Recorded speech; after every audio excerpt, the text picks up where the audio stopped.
Bismillahirrahmanirrahim. Assalamualaikum warahmatullahi wabarakatuh. Sebelumnya perkenalkan, saya Selamat Haryadi dari Fakultas Ekonomi Bisnis Universitas Yarsi. Kali ini saya akan menjelaskan data kuesioner primer dan nanti akan diaplikasikan kepada SPSS. Data primer adalah data yang diperoleh atau dikumpulkan langsung oleh peneliti dari sumber datanya. Beberapa teknik pengumpulan data primer antara lain observasi, wawancara, dan penyebaran kuesioner. Ini penyebaran kuesioner nih. Kuesioner adalah daftar pertanyaan tertulis yang ditujukan kepada responden. Jawaban responden atas semua pertanyaan dalam kuesioner kemudian dicatat atau direkam. Kuesioner merupakan metode pengumpulan data yang efisien bila peneliti mengetahui secara pasti data atau informasi apa yang dibutuhkan dan bagaimana variabel yang menyatakan informasi dibutuhkan tersebut diukur. Uji SPSS untuk data primer. Yang pertama, uji deskriptif, uji kualitas data, itu ada uji validitas dan uji reliabilitas. Selanjutnya ada uji asumsi klasik. Terus ada uji regresi linear berganda. Yang kelima, uji hipotesis, uji T dan uji F. Yang terakhir, uji koefisiensi determinasi. Selanjutnya, statistik deskriptif, yaitu membahas tentang cara-cara pengumpulan data untuk memperoleh informasi yang berguna dan mudah dipahami. Dengan kata lain, statistik deskriptif adalah penggambaran data yang telah dikumpulkan. Banyak cara yang bisa digunakan untuk menggambarkan data, bisa menggunakan tabel distribusi grafik, diagram, atau dalam bentuk narasi.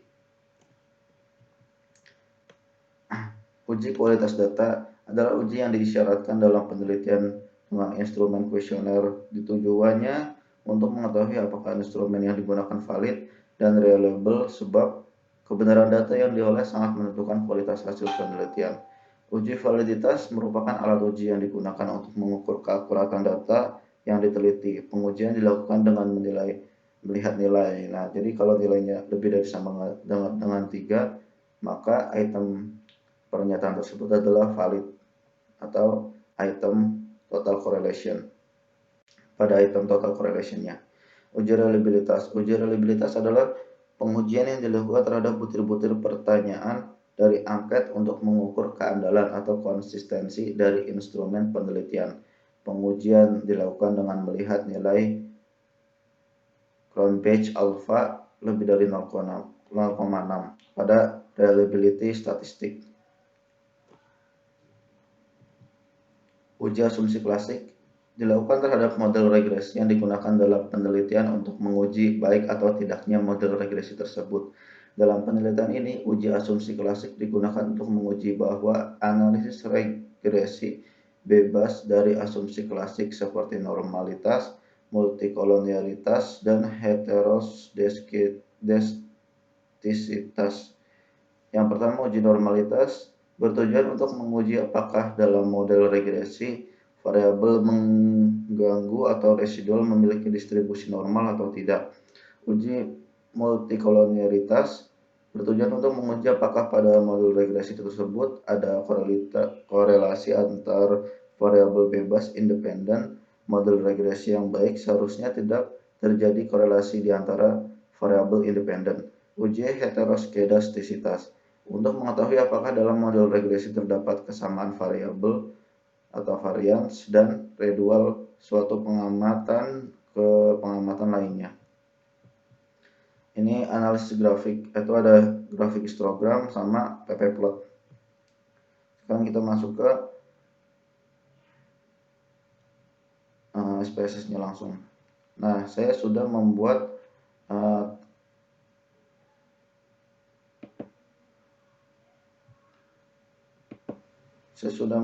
totalnya nih.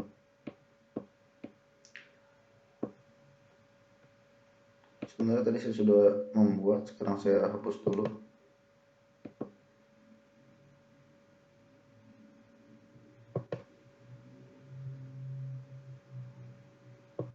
Ini coba di clear.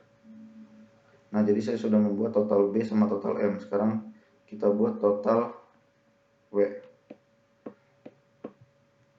Kita masuk ke transform, compute variable.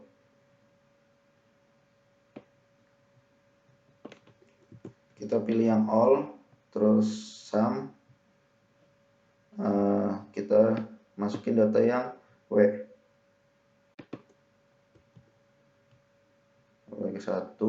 W2, W3, W4,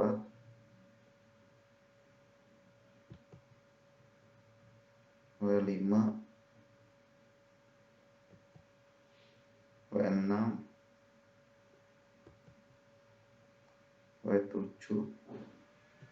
Nah, sudah semua, langsung kita oke.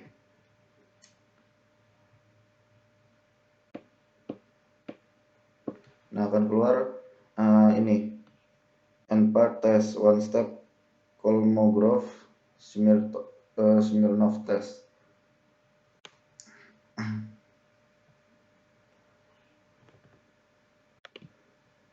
Enggak, ini udah ke execute tadi. Nah, ini total W-nya sudah ada di sini, udah kelihatan semua jadi totalnya. Nah, sekarang kita masuk ke analysis, kita masuk ke regression, kita pilih yang linear.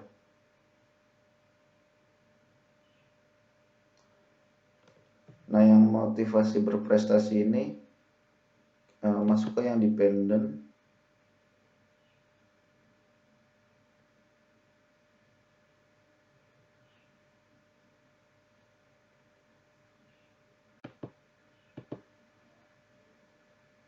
Motivasi berprestasi masuk ke dependent. Sorry. Yang total W ini masuk ke dependent. Total W masuk ke dependent. Terus kemandirian belajar masuk ke independent, sama motivasi berprestasi independent.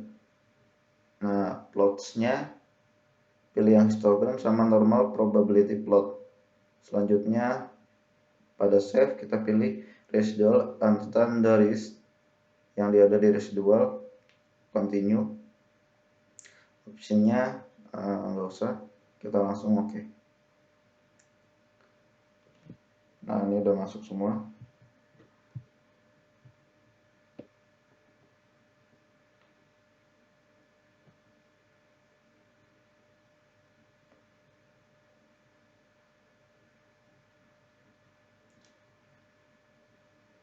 Nah, jadi kita balik lagi ke sini, kita masuk lagi ke analyze, kita non parametric test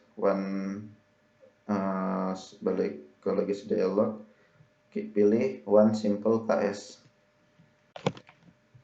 Nah, kita pilih yang unstandardized. Oke. Nah, kita pilih yang normal, klik OK. Nah, ini udah keluar data benarnya. Sekarang saya menjelaskan histogramnya. Nah, jadi pada histogram ini kalau misalnya garisnya ini melengkung seperti ini, maka bisa dibilang dalam kasat mata itu bahwa garis ini benar dan terlihat semua itu masuk ke dalam garis ini. Nah, jadi bisa dibilang ini bagus. Nah, selanjutnya ada normal PP plot. Nah, jadi kan tadi di PPT sudah jelaskan bahwa jika melingkari garis yang panjang ini, nah garis lurus ini lebih dekat, maka itu lebih normal. Jadi ini karena melingkarinya nih dekat banget, maka ini bisa dibilang normal. Selanjutnya kita bisa lihat kejelasannya di data yang terakhir. Nah, di one simple test ini bisa dilihat bahwa kan tadi jika di atas 0,6 maka itu normal. Nah, ini sudah 0,6, maka berarti grafik ini sudah benar nih. Berarti ini yang nggak masuk ini di atas, di garis juga. Oke, sekian dari saya. Kurang lebihnya mohon maaf. Wassalamualaikum warahmatullahi wabarakatuh.